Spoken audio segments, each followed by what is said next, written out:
Greetings, I'm Zumi Protocol. I've been a part of Anonymous for the past 6 years. Anonymous was born from a hacker culture which has evolved into a worldwide idea of freedom and global equality. With the help of social media, Anonymous gained volume and pace and exposed the flaws within our political and financial system to more and more people. They are waking up. They now see how corrupt our political system really is, and they can see the imbalance of our financial system. What we have in this country is a corporately owned government. Our environment and water supply is being raped in the name of share prices. Anonymous exists without borders, nationality, race, religion or gender. It is the living, breathing consciousness of the free world. Every November the 5th, the Million Mask March is a sign that humanity, around the world, is crying out for change.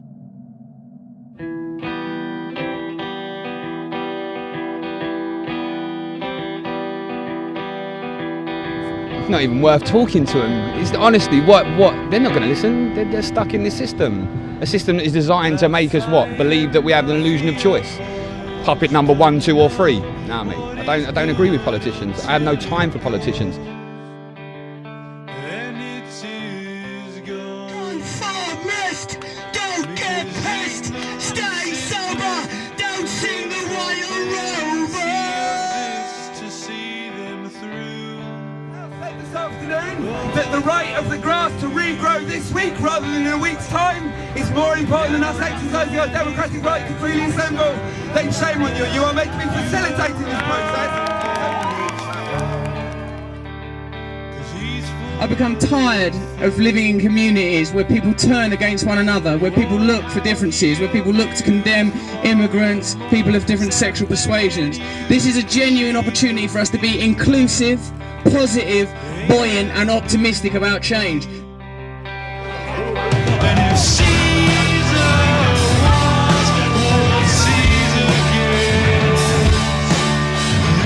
People have been infantilized, they've had the feeling of their own agency taken away from them, and most people do not recognize their own power.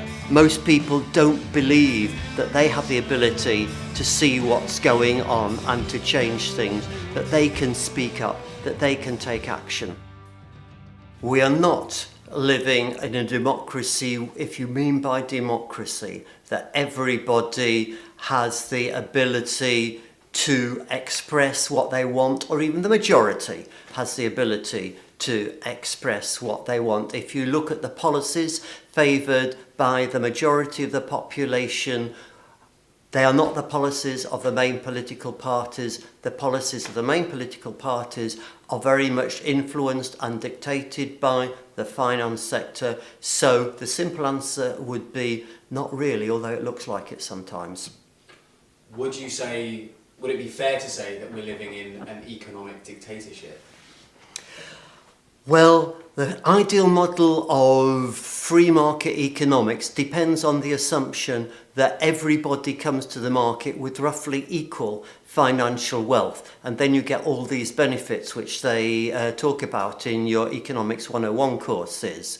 Now, in fact, that system very quickly degrades into something very, very unequal, where the power of individuals creates a virtual dictatorship. It's not as if we've totally lost habeas corpus, but certainly the world is ruled for the benefit of the 1% more than the benefit of the 99%.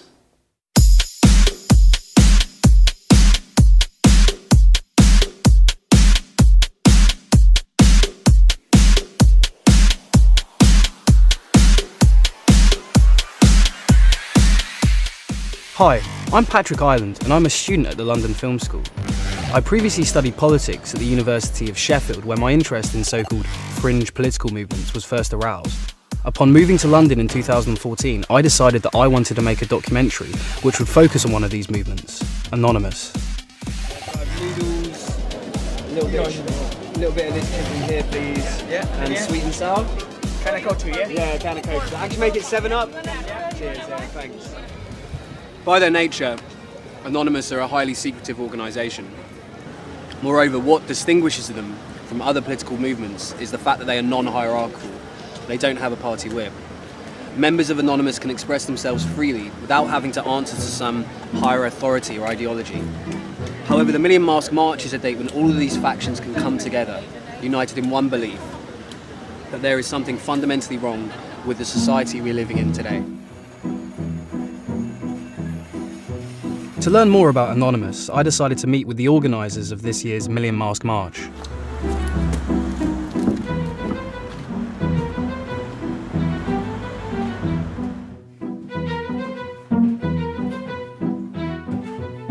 The good ideas, even if someone tries to censor them, they will never be forgotten.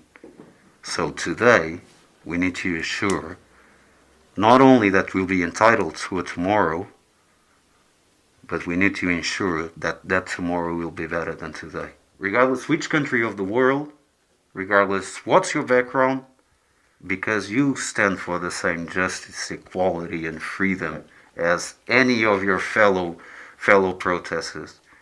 And you go to a march and you will see war refugees, you see poor people, you see the disabled, but you see rich people as well. You see leftists, you see people from the right, you see religious people, you see atheist people, you see people that are extremists, and people that sincerely don't care for nothing. But all have one thing in common. They hope better for humanity. Yeah, I would hope for around 10,000 people. 10,000? I would hope about that. Every year we will see the progress, and last year they reported on 2,500 people. I think, personally, that was over 5,000. So this year I think we've been promoting, not like last year, just before the march starting, we've been promoting for a whole year before that. So I think we can get much more people. I think the first thing to say is actually it's quite an important statement to make that Anonymous have a politics, because I think there is sometimes a tendency to dismiss Anonymous as chaotic, as a meme, as just a kind of insurrectionary fashion. And I think actually that's quite dangerous, and we saw that, you know, after the riots in 2011 when people decided that they weren't political. I think that maybe just because you don't understand the politics doesn't mean it's not political. So people don't go out and buy a mask for no reason. Anons always want to focus on the here and now. You know, what are the problems around us that we can see? Homelessness, inequality, poverty. You know, all these problems are visible to us. We don't need the abstraction of politics or of capitalism to understand them. We can see them, and therefore we should address them as human beings. Although insightful, meeting the organisers of the Million Mask March wasn't enough. I wanted to meet a face behind the mask and experience on a personal level what it means to be in Anonymous.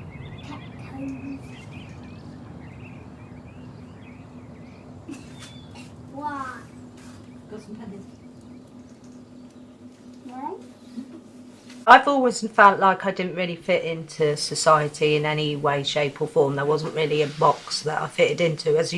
When I was 14, when I was a child, I grew up in care, and I had a full care order from the age of 3, so I didn't really see much of my family.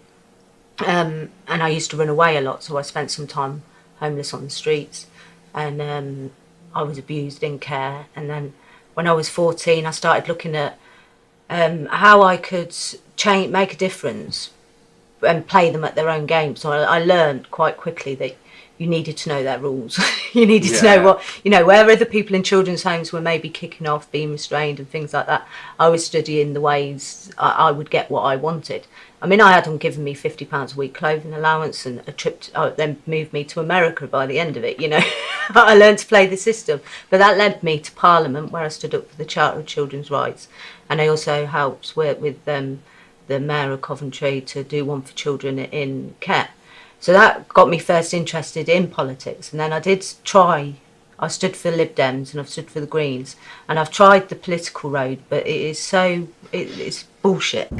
Tell us a little bit more about your experiences on November the 5th. Oh, it's like Christmas. It's like every Anonymous and activist Christmas. We all get together and it's so exciting, and I think that's the whole point in it.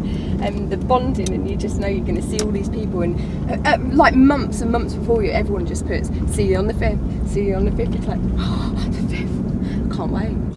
We'd go on protests, and we normally then marching for a specific topic, but at the Million Mass March, it's really just a bit of, we're here, there's nothing you can do about it. And we'll all have different issues that we're representing. But it's more of just two fingers up at the establishment, really. Running amok. Having a joke, having a laugh, getting together, talking, planning, plotting. We need garlic, onions. Okay. Getting this? Alright, okay. £3. Onions, £3. I've got London prices. I'm used to this because I'm used to being London. Thank you very much, mate. Cheers, mate. Thanks. Bye-bye. Bye. Bye-bye. Right, now we need to get some garlic. The first time we ever met, we were at, I can't remember, it was some march, it was a while ago. We were at this one march and the police had cordoned off like an area with ribbon, and I was messing around with it. I was like, we will not be held in, and playing with the ribbon, and I actually got it caught under a shopping trolley and tripped the person over. It happened to be me. What a choice of food. Your choice, I It's like, hang on a minute. No, honestly, just forget about it. You believe we're slaves, right? Yeah. Well, we are slaves because, I mean, we've got, especially with the Tory government, who are always going on about welfare and things like that. If you have not got a choice of whether to work or not, you are a slave. Yeah. If it is compulsory that you work in order to get any money, you are a slave. There's no two ways about it. If you think of people as, it's like the people farm, we're livestock. Let's have We're all human. Behind the mask, we're all human. We may have different opinions, we may have different goals, but above all, we make sure that someone is standing tall in order to preserve what humanity should be. Oh, careful. Careful, because you'll break it or break your nose.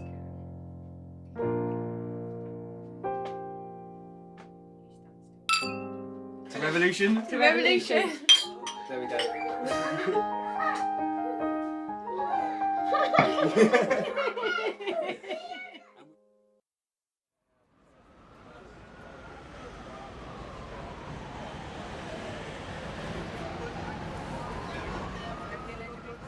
Now, I'm a big fan of democracy. Democracy is a good thing, and it has to work when everybody takes part in it. There is a real opportunity here for young people to take back this space that has their name on it. Mm-hmm. And in terms of sort of democracy, do you think democracy is working, or do you think there's a sort of problem with democracy at the moment when, you know, there are protests in London almost every week? In fact, there's a protest going on in Parliament Square that was actually, well, it was stopped by the police. I mean, do you think democracy is working when people are having to take to the streets to get their voices heard? And young people mostly as well.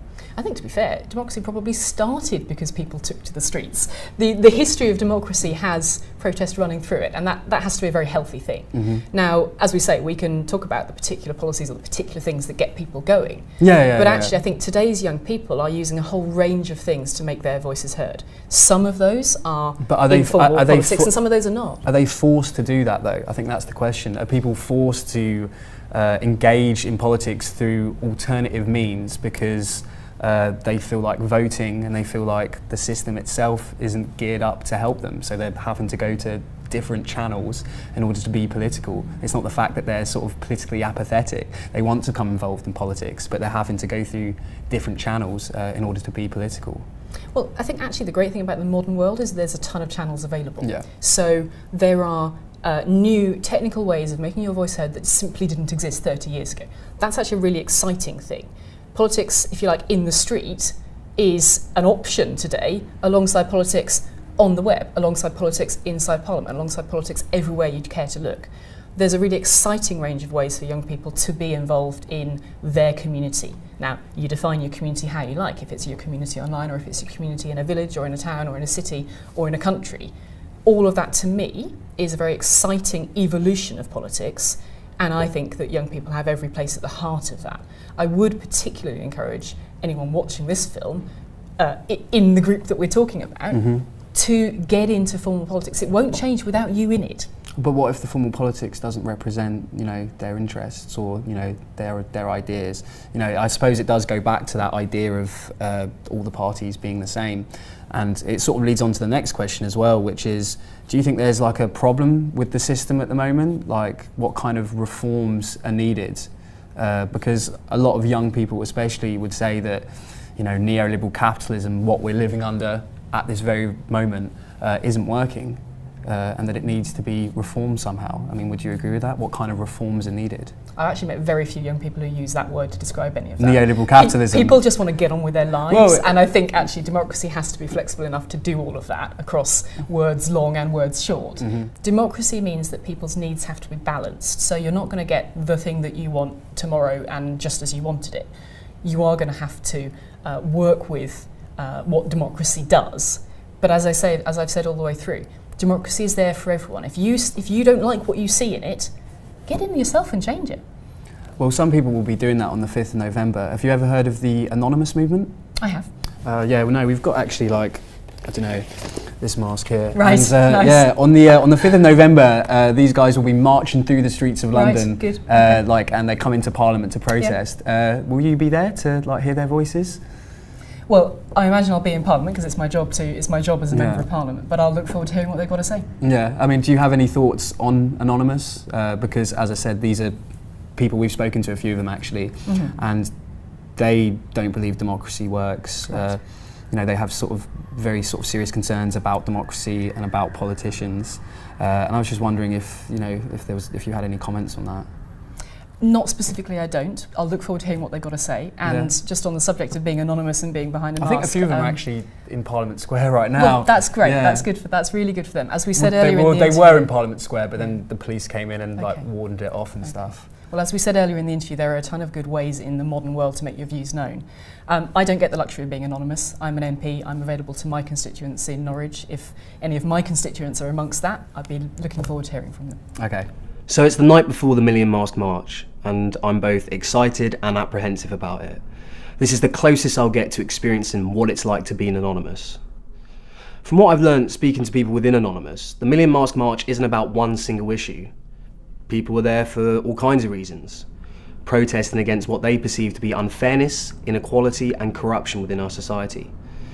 The march seems to be a more personal experience. You, as an individual, decide what you're protesting against, whether the person marching next to you believes it or not. The point is, though, that things do need to change, that we can't go on living like this. And the march is that statement. It's a statement of solidarity, it's a statement of unity, it's a statement that we're all in this together despite our differences. And I suppose that in itself is the essence of revolution.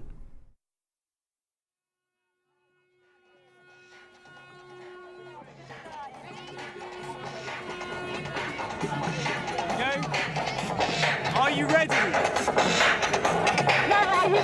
We're about to have a revolution.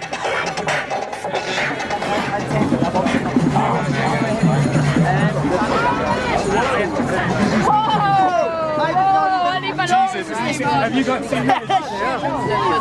Holy sh! Have you guys seen this? Oh my god, it's amazing. That's what the people look like.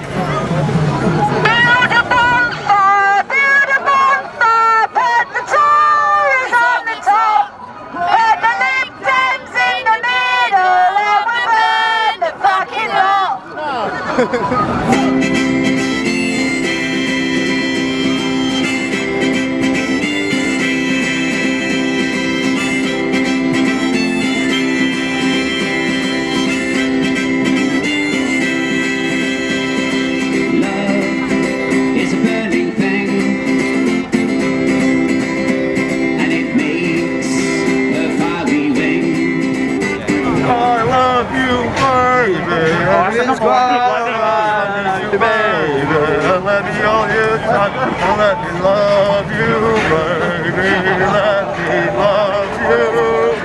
What's the word? One night only. It's huge. I know. Yeah. Just like music running past. That was it.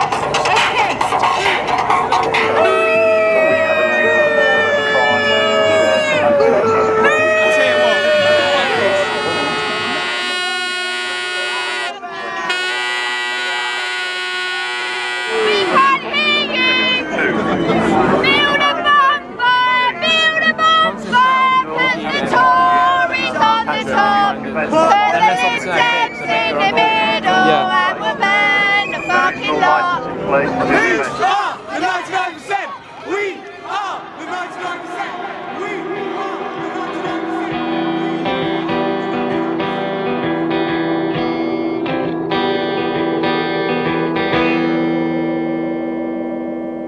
La fire mafia boys don't know what is good until it goes, and it is gone.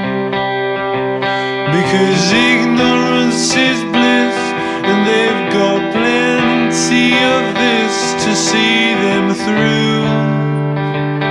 But what about you? Now the man is back in town who messed you around and got his fill, 'cause he's full of filth. Oh, how he abused while your ma sat back and used, 'cause she's a fiend, ain't never been clean. And if Caesar wants what Caesar gets, then a safe bet is he wants you. He'll ask of you anything, and in return he'll kill a fool.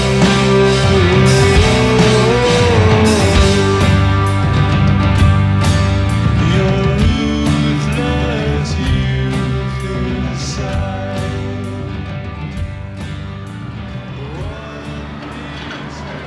Anonymous, Million Mask March, all these alliteratively named, peculiar, shady, yet populist organisations are the best chance people have in civilised society of having their voices heard.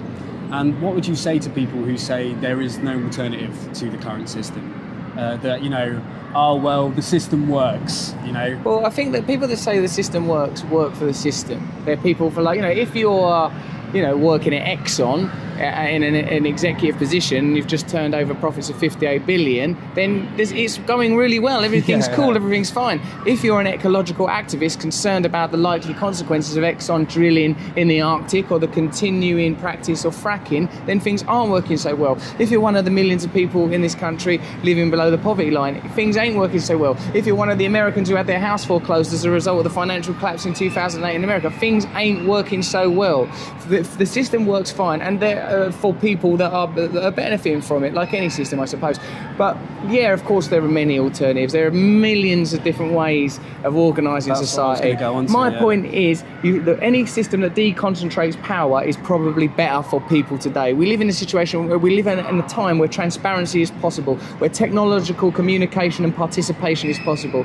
My idea, I don't know, what I learned lately, listening to people who know more than me, was that collectivised, localised, decentralised authority is the way that we should go. And, you know, I think it's very hard for some people to imagine change coming about, especially the point you made about when you're voting for parties who don't represent you. So how can we change the system? Get involved yourself in anything that's affecting your life. Get involved with creative direct action. If you think you're paying too much rent, if you think your bank are hustling you for your mortgage, get involved with other people who feel the same. If you're like the people on the New Era estate in East London, they've organised themselves to confront a big private development firm, Westbrook, and they are winning. They are going to win. It's not because of a politician, an MP or a councillor. They can't do anything because they all work for Westbrook or companies like it. You know, I'm being reductive, but if you want change, as dear old Gandhi says, be the change you want to be in the world, and that means participate, because it's fun and it feels better. One of the things we've lost as a result of this individualistic, materialistic culture